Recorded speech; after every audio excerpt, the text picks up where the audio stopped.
A Unirb, Faculdade Regional da Bahia, mantém a sua estrutura acadêmica no agradável bairro de Patamares, em Salvador, e na próspera cidade de Alagoinhas, em nosso estado. Nós do Metanoia estivemos na Unirb e ouvimos o diretor-geral, professor Carlos Joel. Patamares hoje é a região mais nobre de Salvador. Em Patamares você tem aí uma média de construção aí de quase 200 prédios do seu entorno. E é a área mais valorizada hoje de Salvador do ponto de vista de edificação.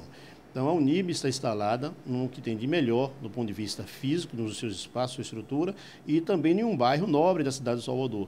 Então nossa pretensão é fazer com que a nossa estrutura aqui, ela possibilite as pessoas que moram aqui na região, que estão se mudando para a região, em ter um lugar que, além de ser uma instituição de ensino, seja um lugar privilegiado do ponto de vista da sua convivência.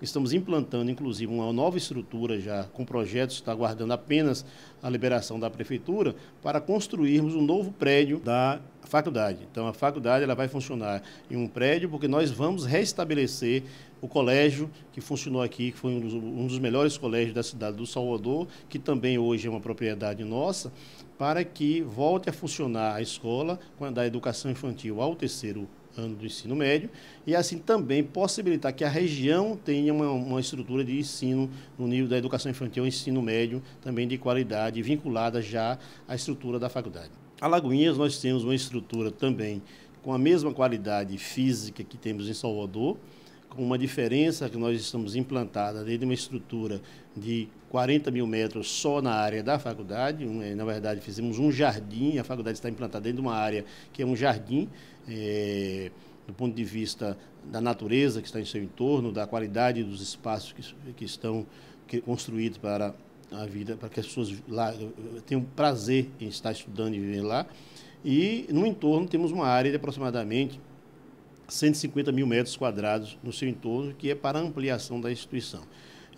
Estamos implantados lá há 2 anos, já formamos a primeira turma de educação física e vamos estar formando já turmas de enfermagem, direito daqui a algum tempo, e somos um dos poucos cursos que obteve parecer favorável da OAB para a autorização do curso de Direito. Então, dentre os cursos autorizados na Bahia, são aproximadamente 30 cursos instalados, nós somos um dos poucos que obteve o parecer favorável da OAB. A Unirb, Faculdade Regional da Bahia, está presente em Salvador e Alagoinhas com a chamada espetacular Unirb, você da Bahia para o mundo.